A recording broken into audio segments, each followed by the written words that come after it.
Olá, quinto ano! Hoje nós iremos estudar mais dois tipos de sujeito. Mas antes de passarmos para esses dois novos tipos de sujeito, vamos relembrar um pouco aqueles que nós já estudamos. Nós estudamos que o sujeito, ele é o elemento que pratica ou sofre a ação do verbo. Quando queremos identificá-lo, nós devemos fazer a pergunta ao verbo quem ou o que.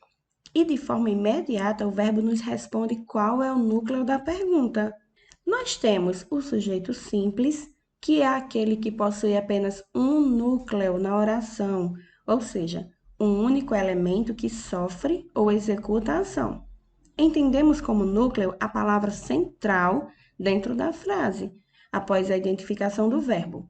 Exemplo: Marcos bebe água deitado no sofá. O verbo é bebe. Quem bebe? Marcos. Então, Marcos será o nosso sujeito simples. Já o nosso sujeito composto é aquele que possui mais de um núcleo, ou seja, dois ou mais elementos sofrem ou executam a ação. Por exemplo, a população e os governantes, preocupados com a situação, esperam que chova o mais rápido possível. Fazemos a pergunta ao verbo: quem espera que chova? A população e os governantes. Portanto, nós temos dois núcleos, tornando aí o sujeito composto. Hoje nós iremos estudar o sujeito oculto e o sujeito indeterminado. O sujeito oculto também pode ser chamado de sujeito elíptico ou sujeito desinencial.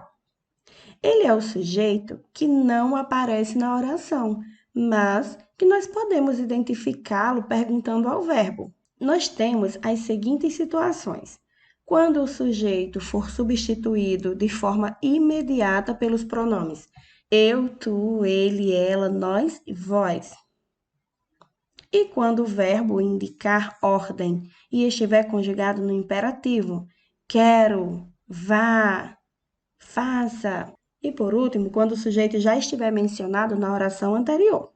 Vamos ver os exemplos. Estamos sempre alertas para com os aumentos abusivos de preços.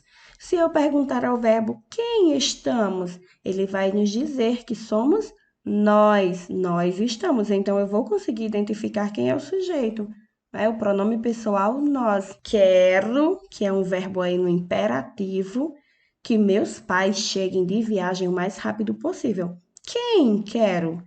Eu quero. Então, através do verbo, eu consigo identificar quem é o sujeito. Os pais terminaram a reunião, foram embora logo em seguida. Quando eu digo foram embora, não tem sujeito, mas eu posso recordar a oração anterior que fala sobre pais. Então, eu já sei que quem foram são os pais. E o sujeito indeterminado é aquele que não se pode determinar nem pelo contexto, nem pela terminação do verbo. Ele acontece quando o verbo está na terceira pessoa do plural. O verbo é colocado na terceira pessoa do plural sem que se refira a nenhum termo identificado anteriormente, nem em outra oração. Por exemplo, procuraram você por todos os lugares, mas eu não sei quem procurou. A oração não identifica, o verbo não permite identificar quem procuraram. Estão pedindo seu documento na entrada da festa. Não tem como eu saber quem é que está pedindo meu documento. Letra B. Quando o verbo ativo na terceira pessoa do singular, seguido do pronome se. Precisa-se de técnicos em informática. Não há como eu saber quem é que está precisando aí do técnico. Vende-se uma casa. Quem vende a casa? Nós não temos como saber. Então, nós temos esses dois casos de sujeito indeterminado. Quando ele vem na terceira pessoa do plural e quando ele vem na terceira pessoa do singular, seguido do pronome se. Vende-se, precisa-se, compra-se. Na página número 57 do nosso livro, nós temos um RA, e esse RA vai falar também sobre o sujeito oculto e o sujeito indeterminado. Vamos trabalhar através da tirinha Manu e Lefan. Quero começar um diário aqui, como um vlog. Será que alguém vai ver? Gravando. Será que quando é em uma tirinha a gente diz desenhando? No número 1 diz: por que o personagem ficou em silêncio no terceiro quadrinho? que vocês acham? Porque ele percebeu que só falando gravando, ele não conseguiria gravar seu vídeo. Ele precisaria que alguém fizesse isso por ele. Número 2. Em sua opinião, gravar vídeos e manter um vlog é fácil? E por que vocês acham isso? Então, esse número 2 é uma resposta pessoal. Você vai dar a sua opinião a respeito da gravação de vídeos, da gravação de vlogs, se é fácil, se não é. No número 3 diz: releia o primeiro quadrinho. Qual é o sujeito da oração? Quero começar um diário aqui, como um vlog. Você pode circulá-lo na tirinha? Nessa oração, o sujeito é eu, mas não é possível circulá-lo lá na tirinha, porque se trata de um sujeito oculto. Ele não está lá, mas nós sabemos quem ele é, porque perguntamos ao verbo e ele nos deu essa informação. Quando você pergunta ao verbo quem é o responsável por sua ação, descobre quem é o sujeito. Por exemplo, na frase quero começar um diário aqui, deve-se perguntar quem quer começar um diário aqui? E o verbo vai responder eu quero começar um diário aqui. Portanto, o eu é o sujeito dessa oração. Além do contexto que nos fornece informações, podemos descobrir qual é o sujeito, porque, como já sabemos, o verbo sempre concorda com ele. Se o sujeito está no singular, o verbo vai estar no singular. Se o sujeito está no plural, o verbo vai estar no plural. Se o verbo está na primeira, segunda ou terceira pessoa, o sujeito também vai estar. Assim, se o verbo está na primeira pessoa, quero, o único sujeito que concorda com ele é eu. Eu quero. Quando o sujeito não está explícito, quando não aparece, não é possível identificá-lo na oração. Dizemos que se trata de um sujeito oculto. O sujeito oculto pode ser percebido quando o sujeito é um destes pronomes: eu, tu, ele, ela, você, nós ou vós, mas não aparece na oração. Por exemplo, gosto de gravar. Quem gosta de gravar? Eu. Gravaremos um vlog no próximo verão. Quem gravaremos um vlog no próximo verão? Nós gravaremos. O sujeito não aparece escrito na oração do verbo em questão, mas surge em orações anteriores, como por exemplo, você vai todo dia ao estúdio, mas sempre se esquece de trazer meu microfone. Quando eu digo sempre esquece de trazer meu microfone, eu não sei quem é que esquece. Basta eu olhar na oração anterior. Você vai. Então, eu vou saber que quem esquece é você. Aparecem dois verbos nessa frase: vai, do verbo ir, e esquece.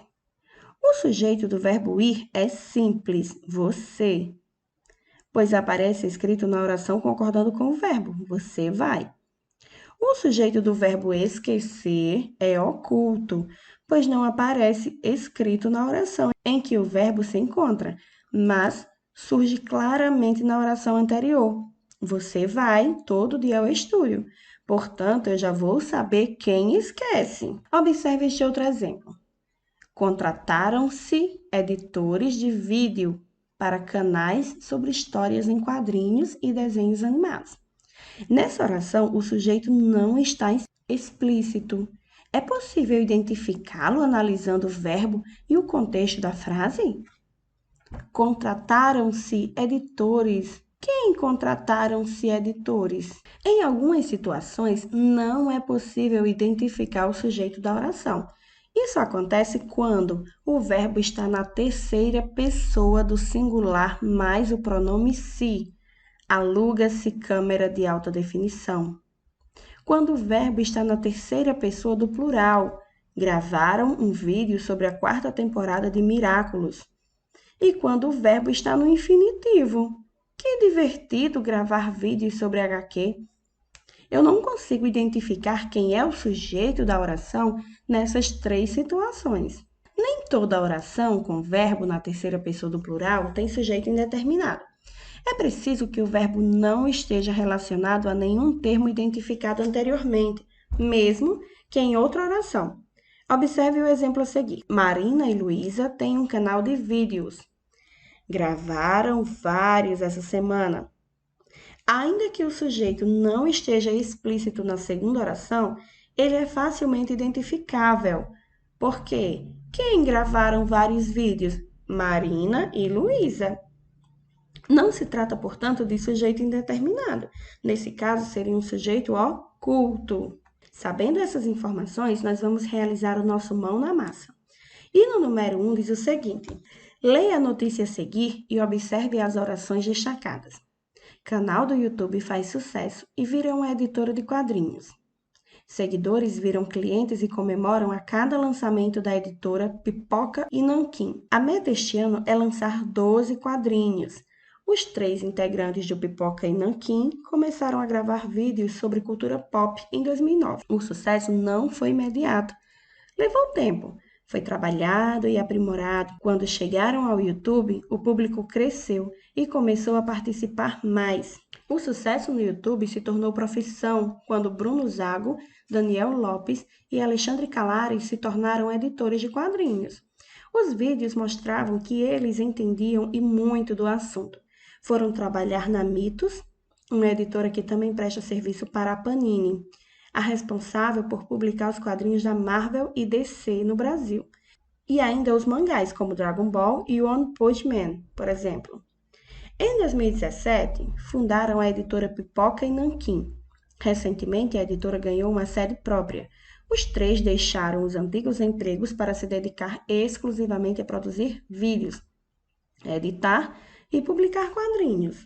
Em uma conversa durante um evento de quadrinhos, Bruno Zago revelou a diferença entre ser funcionário e agora dono da própria empresa. Muda que a outra empresa eu não tomava decisões. Eu colocava a mão na massa, mas não decidia nada. Agora, com a nossa empresa, a gente que toma as decisões, a gente decide qual imagem de capa, onde vai ser impresso, quanto vai custar. Explica. Os vídeos do canal do YouTube são divertidos e informativos. Agora, quando lançam quadrinhos, prezam pelo acabamento das obras e escolhem a dedo cada lançamento. Agora que nós já lemos o texto, nós vamos ler as orações do quadro e colocar o sujeito ao lado. No primeiro diz: os 3 integrantes do Pipoca e Nanquim começaram a gravar vídeos sobre cultura pop em 2019. Quem é o sujeito dessa oração? É só eu observar qual é o verbo. O verbo é começaram. Se eu perguntar ao verbo quem começaram a gravar, ele vai nos responder que foram os 3 integrantes do Pipoca e Nanquim. No segundo diz assim: em 2017 fundaram a editora Pipoca e Nanquim. Se eu perguntar ao verbo quem fundaram a editora Pipoca e Nanquim, ele vai nos responder que quem fundaram foram eles, porque o verbo está aí se referindo aos 3 integrantes de Pipoca e Nanquim. Então, o verbo ele recupera esse sujeito da oração anterior. Depois diz: os 3 deixaram os antigos empregos para se dedicar exclusivamente a produzir vídeos, editar e publicar quadrinhos. Então, eu posso perguntar ao verbo deixaram: quem deixaram os antigos empregos? Os 3. Então, os 3 é o sujeito dessa oração. Mas não decidia nada. Nesse caso, nós sabemos que o sujeito é eu, porque ele estava implícito na oração anterior, quando dizia eu colocava a mão na massa, mas não decidia nada. Então, esse decidia se refere ao pronome pessoal eu. E por último diz: quando lançam quadrinhos, prezam pelo acabamento das obras e escolhem a dedo cada lançamento. Nesse caso, ele está falando sobre os 3 integrantes do Pipoca e Nanquim, pois eles são retomados pelo verbo lançam e prezam, citados anteriormente. No número 2 diz: relacione as orações aos tipos de sujeito. Para o A, sujeito composto; B, sujeito oculto; C, sujeito indeterminado e D, sujeito simples. A editora ganhou uma sede própria. Se eu perguntar ao verbo quem ganhou uma sede própria, eu estou falando da editora, então é um sujeito simples. Letra D. Bruno Zago e Daniel Lopes se tornaram editores de quadrinhos. Se eu perguntar ao verbo quem se tornaram editores de quadrinho, Bruno Zago e Daniel. Então, eu tenho aí 2 núcleos do sujeito, portanto, um sujeito composto. Não acharam os desenhistas. De que forma eu posso perceber quem é o sujeito dessa oração? Não há como eu saber. O verbo ele está empregado na terceira pessoa do plural, que é uma regra para o sujeito indeterminado. Então, nós colocaremos a letra C, sujeito indeterminado. E, por último, em 2017, fundaram a editora Pipoca e Nanquim. Se eu for de acordo com o texto, eu vou perguntar ao verbo quem fundaram. Então, eu já vou saber que foram eles, os meninos que fundaram, os 3 amigos, os 3 integrantes. Então, eu vou colocar a letra B, sujeito oculto. Não tem como saber nessa oração. Mas, se eu retomar a oração anterior, eu vou saber quem foi que fundou. No número 3 diz: identifique os sujeitos das orações a seguir e classifique-os adequadamente. Então, nós temos: a gravação junina acontecerá no dia 13 de junho. Se eu perguntar ao verbo, o que acontecerá no dia 13 de junho? A gravação junina. Então, a gravação junina é o sujeito simples, porque nós temos apenas um núcleo nessa oração. B. Tive vários acessos no meu blog. Quando eu pergunto ao verbo tive, mesmo que o sujeito não esteja presente na oração, eu vou saber que sou eu. Eu tive. E como eu sei disso? Pela terminação do verbo. Ele nos informa através de sua conjugação. Então, eu tenho um sujeito oculto. O sujeito não aparece, mas eu consigo identificá-lo. C. Receberam os artistas para a gravação. Quem receberam os artistas para a gravação? Não há como eu saber. E receberam está aí na terceira pessoa do plural, o que faz com que o sujeito seja indeterminado. Letra D. Marina chegou ao estúdio. Quem chegou ao estúdio? Marina. Então, Marina é o sujeito simples, ou seja, essa oração só tem um núcleo. E na letra E, André e Camila gravaram ontem. Se eu perguntar ao verbo quem gravaram ontem, ele vai me dizer que foi André e Camila. Então, nessa oração eu tenho 2 núcleos, portanto, sujeito composto. No número 4, nós vamos imaginar gravando um vlog sobre a dificuldade das provas escolares. Na gravação, você poderá dar alguns recados para os colegas. Para isso, escreva a seguir uma frase fazendo uso do sujeito oculto e uma frase empregando o sujeito indeterminado. Então, essa questão é pessoal. Você vai escrever aquilo que você pensa, aquele recado que você gostaria de dar aos seus colegas a respeito da dificuldade das provas escolares, ok? Então, essa é a nossa tarefa de hoje. Um beijo e boa aula!